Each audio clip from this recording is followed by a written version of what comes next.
Assalamualaikum warahmatullahi wabarakatuh. Alhamdulillahi rabbil alamin, wassalatu wassalamu ala asyrafil anbiya'i wal mursalin wa ala alihi wa sahbihi ajma'in.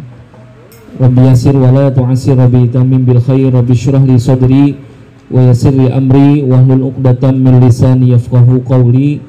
Qalu subhanaka la ilma lana illa ma 'allamtana innaka antal alimul hakim. Qala Allah ta'ala fi kitabihil karim wa huwa asdaqul qailin. A'udzu billahi minasyaitonir rajim. Kullu man 'alaiha fan wa yabqa wajhu rabbika dzul jalali wal ikram. Wa qala an-nabi sallallahu alaihi wasallam kafa bil mauti wa'izan, atau kama qala an-nabi sallallahu alaihi wasallam.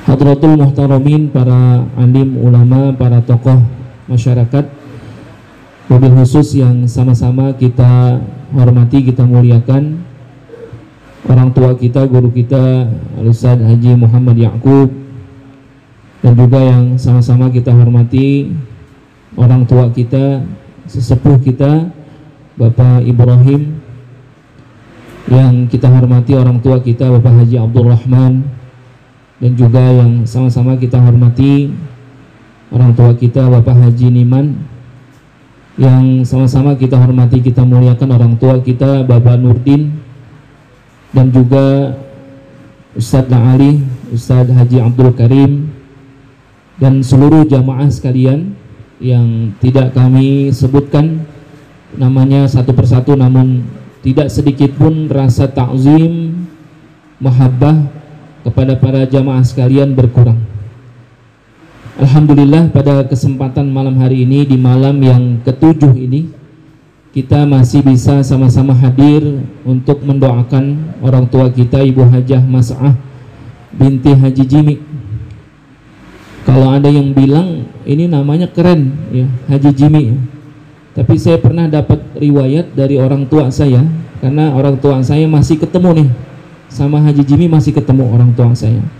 Satu hari ya, beliau pernah tani ya, Kong Haji Jimi itu tani di tanah engkong saya, engkong Haji Muhajir ya. Ternyata pas ngobrol-ngobrol ya, sebetulnya Haji Jimi itu namanya Bujayuromi ya, namanya Bujayuromi itu, tapi terkenal akhirnya katanya namanya jadi Jimi itu ya. Bujayuromi itu kan salah satu ulama besar dalam ilmu fikih ya, Syekh Bujayromi ya. Itu yang saya dapat, nggak tahu juga lah, kalau mungkin pendapatnya Bapak Nurdin mungkin namanya emang Jimi ya, tapi kalau kata Bapak namanya bukan Jimi tapi Bujayromi gitu, tapi sering disebut mi jadi Jimi gitu ya, wallahu a'lam. Tapi mudah-mudahan kita doakan orang-orang tua kita yang sudah pada meninggal dunia senantiasa mendapatkan rahmat dan maghfirah. Allah jadikan kuburnya raudhah min riyadil jannah. Salawat teriring salam selalu tercurah limpahkan kepada baginda Nabi besar kita Muhammad sallallahu alaihi wasallam, kepada para keluarga dan sahabatnya. Mudah-mudahan kita senantiasa istiqomah menjalankan syariatnya, sehingga kelak nanti di yaumil qiyamah mendapatkan syafaatnya, amin ya rabbal alamin. Hadirin jamaah sekalian yang saya hormati dan saya muliakan, singkat saja, sebetulnya ini nggak ada dalam susunan acaranya nih ya, karena ini yang meminta adalah sesepuh kita Bapak Ibrahim ya, dengan senang hati ya, orang tua kita masih memberikan kepercayaan kepada anak-anak muda ya, memberikan kepercayaan kepada yang lebih muda untuk siap tampil di mana saja dalam rangka ya, ini pembelajaran buat kita semuanya. Ada satu hadis ya, Nabi kita Muhammad SAW berkenaan dengan apa yang kita lakukan ya pada kesempatan malam hari ini. Kalau kemarin ya, di malam keberapa saya pernah menyebutkan ada kaulnya Imam Tawus ya, karena Imam Tawus itu berpendapat bahwasanya ketika ada orang yang meninggal dunia lalu kita bertakziah, dan takziah kita tadi kata guru kita, kebiasaan kita kalau takziah sampai malam ketujuh. Ini kan diteliti dan ditanya kenapa sampai malam ketujuh ya. Kalau misalkan ada yang bikin juga 14, 40 dan sebagainya, tapi pada umumnya kita bikin malam ketujuh. yang berturut-turut ya, 1, 2, 3, 4, 5, 6, 7. Adapun yang ke-14 kan tidak berturut-turut, 7 berhenti, 8, 9 enggak ada, nanti 14 baru ada lagi. Nah ini kalau kata Imam Tawus, bahwasanya ketika ada orang yang meninggal dunia itu ya, innal mauta yuftinuna fi kuburihim sab'an ya, bahwasanya orang yang meninggal dunia itu ketika masuk ke dalam liang kubur, maka dia akan ditanya oleh malaikat 7 hari berturut-turut. Nah, makanya pendapat inilah yang diambil oleh para ulama, kenapa kita bikin takziah itu dari malam pertama sampai malam ke-7. Karena di waktu itulah orang-orang yang beriman itu akan ditanya oleh malaikat di dalam kubur, nggak berhenti-berhenti ya, 7 hari 7 malam nggak berhenti-berhenti itu. Makanya Imam Taus mengatakan innal mauta yuftinuna fi kuburihim sab'an, orang yang sudah meninggal dunia itu yuftinun itu ada di fitnah. Fitnah di sini maksudnya bukan di fitnah dia melakukan sesuatu yang tidak dia lakukan, akan tetapi ada pertanyaan malaikat di dalam kubur itu bagi orang-orang yang beriman adalah 7 hari berturut-turut. Adapun bagi orang-orang musyrik ya, orang-orang munafik, orang-orang kafir, dalam satu riwayat disebutkan yuftinuna fi kuburihim arba'una yauman. Mereka akan ditanya 40 hari berturut-turut. Selebihnya diapain? Disiksa. Gitu ya. Adapun orang-orang yang beriman 7 hari berturut-turut, selebihnya apa? Selebihnya adalah kenikmatan surga. Seperti doa yang kita baca tadi, raudhah min riyadil jannah, yaitu adalah taman daripada tamannya surga. Makanya kita kumpul sama-sama, kita berzikir kepada Allah Subhanahu wa taala 7 hari berturut-turut. Dan ini ternyata yang selalu ditanyakan oleh orang-orang yang tidak senang ya, yang enggak setuju dengan adanya takziah sampai 7 hari. Ini selalu kita dicari-cari dalilnya apa. Kalau ada orang meninggal dunia bikin acara tahlilan sampai 7 hari, dalilnya apa? Nah, ini kalau misalkan dia nanya begitu lagi, kasih tahu Imam Tawus mengatakan innal mauta yuftinuna fi kuburihim sab'an ya. Kalau nggak hafal bahasa Arabnya, bahasa Indonesia kasih tahu kan gitu. Orang mati itu dalam kubur 7 hari berturut-turut ditanya di dalam kuburnya. Makanya apa? Ahli keluarganya ngapain? Sodakoh. Sodakohnya apa? Ya ini makanan yang dikeluarkan sodakoh buat kita. Dan kita ngapain? Doain. Jadi apa? Ringan pertanyaan orang di dalam kubur itu. Sebab apa? Sebab kita hadir sama-sama duduk, sebab kita sama-sama berdoa, dan ahli keluarganya memberikan sodakoh kepada kita. Ini sodakoh ahli mayit. Agar supaya apa? Agar supaya mendapatkan keringanan di dalam kuburnya. Ah, gua nggak percaya. Ya kalau nggak percaya mati dulu. Nah, baru nanti kita kasih tahu ternyata 7 hari ini begitu luar biasa manfaatnya. Nah ini hadits Nabi yang menyebutkannya, bagaimana yang memperkuatnya. Jadi bukan hanya ke kaulnya Imam Tawus saja, tetapi hadits Nabi menguatkan. Apa kata Nabi? La yaqudu qaumun yadhkurunallaha azza wa jalla illa haffat alaihimul malaikah ya. Jadi Nabi ini menggunakan bahasanya yaqudu nih, qa'ada yaqudu. Walaupun nanti kalau pelajaran bahasa Arab jalasa yajlisu duduk juga, Pak. Jadi kalau ada apa namanya, ada contoh kalimat ya Ahmad yajlisu fil kursi, si Ahmad itu duduk di atas kursi. Tapi bisa dikatakan Ahmad yaqudu fil kursi, sama-sama duduk. Kata ulama-ulama ahli bahasa Arab, yang disebutkan jalasa yajlisu dan qa'ada yaqudu memang artinya sama-sama duduk, tapi dari segi fungsinya, kemanfaatannya antara jalasa yajlisu dan qa'ada yaqudu ini beda. Jadi kata ulama, kalau jalasa yajlisu itu duduk, duduknya dari mana? Dari diri ke duduk gitu ya. Bisa jadi dia duduk gara-gara apa? Pegel, maka duduklah dia, jalasa yajlisu. Tapi kalau qa'ada yaqudu itu duduk, duduknya itu bukan dari diri ke duduk, akan tetapi duduknya itu benar-benar duduk. Artinya duduknya itu tetap duduk, sehingga ketika dia diajak baca yasin ya, diajak baca zikir, tahlil dan sebagainya, lalu dia duduk, duduknya itu ada kemantapan yang luar biasa gitu ya. Jadi makanya beda tuh antara majlis dengan maq'ad gitu ya. Ya majlis ya tempat duduk emang. Tapi ada kalanya orang yang duduk di majlis ya. Kan ada kalanya orang yang duduk di majlis itu ya ketika dia kalau lagi sempet ya datang.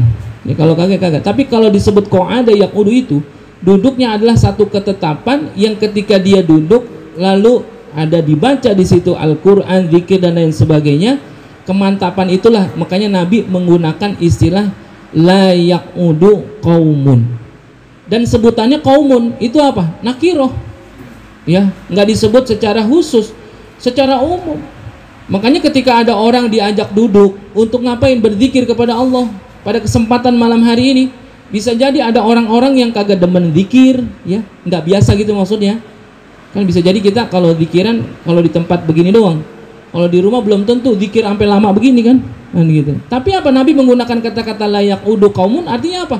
Ketika ada orang yang diajak duduk ya, untuk berzikir kepada Allah Subhanahu wa taala walaupun hanya sesaat saja ya, walaupun hanya sebentar saja, layak udu kaumun yadhkurunallaha azza wa jalla, untuk ngapain? Berzikir mengingat Allah Subhanahu wa taala, illa haffat alaihimul malaika, maka udah pasti duduknya dia itu akan diliputi oleh para malaikat. Maka yakinlah tadi kita lagi baca doa kita pun akan diaminkan oleh para malaikat, dan bisa jadi doa malaikat lebih khusyuk dibandingkan kita gitu ya. Makanya kata ulama, kita serba salah juga ya kalau lagi tahlilan begini, serba salah juga. Serba salahnya apa? Kalau kue sama pisang dikeluarin duluan, serba salah kita. Jadi doa ngeliatin kue aja, ngeliat pisang gitu ya. Kalau misalkan ini kue sama pisang nggak dikeluarin, sedangkan doa udah dibaca, dalam hati mikir, lo kan tahlilan begini doang, kagak ada pisangnya, kagak ada kuenya, tuh serba salah juga orang kita. Dikeluarin duluan, diliatin jadi pikiran, nggak dikeluarin, dipikirin juga, ntar ada kuenya apa kagak ini, kan gitu. Tapi terlepas dari itu ternyata apa? Hafat alaihimul malaika. Yakinlah bahwasanya malaikat itu turun ngapain? Meliputi daripada doa-doa kita, ngikutin doa-doa kita, ngaminin doa-doa kita.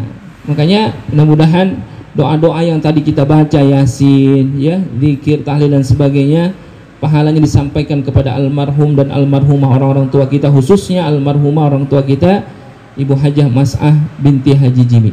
Ya. Hafat alaihimul malaika wa ghasyiyat alaihimur rahmah. Ya. Dan juga senantiasa Allah turunkan apa? Kasih sayang, rahmatnya tuh. Rahmat Allah kan luar biasa luasnya ya. Rahmat Allah begitu luar biasa luasnya sehingga ada orang ketika dia meninggal dunia nanti di akhirat nggak akan dimasukkan dia ke dalam surga kecuali karena rahmat Allah. Dan kita semua juga nggak bakal masuk surga dengan sholat kita. Kita nggak bakal masuk surga dengan puasa kita, dengan takziah kita nggak bakal masuk surga. Tapi kita bisa masuk surga karena rahmat Allah. Tapi ini salah satu adalah wasilah nih. Kita takziah itu salah satu, kita duduk zikir sama-sama tahlilan adalah salah satu wasilah akan diturunkannya rahmat Allah. Mudah-mudahan dengan rahmat Allah itu kita menjadi orang-orang yang senantiasa mendapatkan kasih sayang dari Allah dan nanti di akhirat dimasukkan surganya Allah Subhanahu wa taala. Makanya ghasyiyat alaihimur rahmah. Makanya kerjaan apapun, amalan apapun yang kita minta adalah mudah-mudahan Allah turunkan rahmatnya, Allah ridho dari apa yang kita kerjain ya. Ini wa ghasyiyat alaihimur rahmah wa anzala alaihimus sakinah, dan Allah turunkan apa? Ketenangan ya. Ketenangan apa? Batin kita tenang. Ala bidzikrillah tatmainnul qulub ya. Ketahuilah hanya dengan berzikir hati kita akan tentram. Jadi kalau malam hari ini kita diajak zikir tapi hati kita belum tentram, berarti ada proses yang harus kita lewati. Ya, mudah-mudahan di zikir berikutnya kita akan tentram. Minimal ada ketenangan sedikit saja. Karena apa? Emang Allah turunkan itu, wa anzala alaihimus sakinah.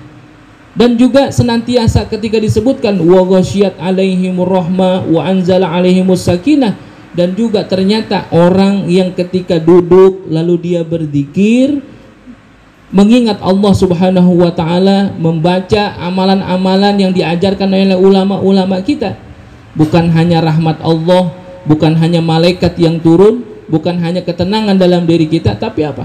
Wa dzakarallahu fi man indah. Allah ceritain tuh di mana? Di langit. Siapa yang di langit? Para malaikat.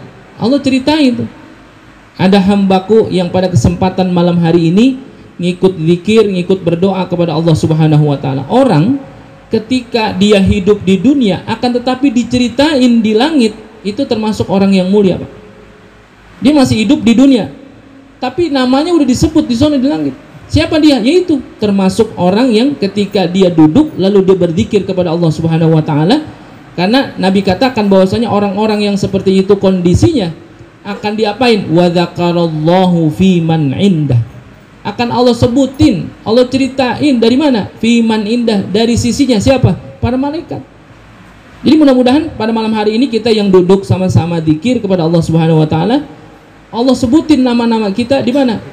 Di sisi para malaikat. Si fulan walaupun doanya tibang ngantuk gitu ya, sembari nyender, ya kan?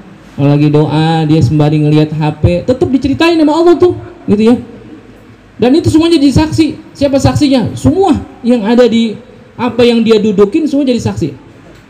Ya, makanya Pak, kita tuh kalau lagi sholat ya, ini kan ada hubungannya nih. Makanya ketika kita duduk, ternyata duduknya kita itu apa yang kita dudukin semuanya jadi saksi nih. Makanya kata para ulama, kenapa sih orang ketika habis sholat wajib, selesai sholat wajib mau sholat sunnah mingser, ya pindah tempat ya, nyari tempat tuh. Emang sunnahnya begitu, agar supaya apa? Seluruh tempat di muka bumi itu menjadi saksi buat dia. Ya, makanya bagusnya kalau kita diajak untuk duduk zikir tahlil. Kalau misalkan dulu kalau sekolah duduk nggak boleh pindah-pindah katanya, nanti malaikat keder katanya nyari-nyari, nggak mungkin kan gitu ya. Tapi memang salah satu daripada keafdalan orang yang nuntut ilmu itu istiqomah memang. Jadi inti nggak boleh duduk pindah-pindah itu maksudnya kudu istiqomah nuntut ilmu gitu. Adapun ketika dia tempatnya pindah, sebetulnya itu cakep juga, agar supaya apa? Seluruh tempat di muka bumi ini jadi saksi. Makanya besok kalau tahlilan yang biasa duduk di sono jangan di sono mulu, sini-sini juga ganti gitu. Nggak pindah kan orang gue mah sini aja, gue mah kan begitu. Kan ada ya, kalau di sini nggak bisa ngerokok kok di sono belakang. Itu ada orang yang diajak tahlilan itu nggak mau, dia diajak ngumpul, maunya di sono minggir kan gitu. Padahal kalau disuruh makan paling belakang dia ya, kan mendingan di sini paling dulu kan gitu. Tapi kita yakinlah bahwa semuanya ketika disebutkan oleh Nabi kita Muhammad SAW, la yaqudu qaumun. Jadi duduknya satu kaum ketika dia berzikir kepada Allah Subhanahu wa taala udah pasti akan turun para malaikat, akan turun rahmat Allah dan juga akan turun ketenangan di dalam dirinya, dan senantiasa orang-orang yang berzikir itu akan diceritakan oleh Allah Subhanahu wa taala kepada makhluk yang mulia itu para malaikat-malaikatnya. Mudah-mudahan semua itu kita dapatkan pada kesempatan malam hari ini, dan doa-doa kita semuanya diijabah, dikabul oleh Allah Subhanahu wa taala. Doa kita kepada almarhum dan almarhumah, dan doa-doa kita semuanya buat diri kita. Kebaikan-kebaikan yang sudah dilakukan pada kesempatan malam hari ini mudah-mudahan mendatangkan keridhaan oleh Allah Subhanahu wa taala kepada diri kita. Ini saja yang dapat saya sampaikan tadi, pesan dari sesepuh dikit aja. Nah, ini kalau bisa antar jam 10 udah nyuci piring katanya begitu kalau beliau pesannya. Terima kasih. Wallahul muwaffiq ila aqwamit thoriq. Assalamualaikum warahmatullahi wabarakatuh.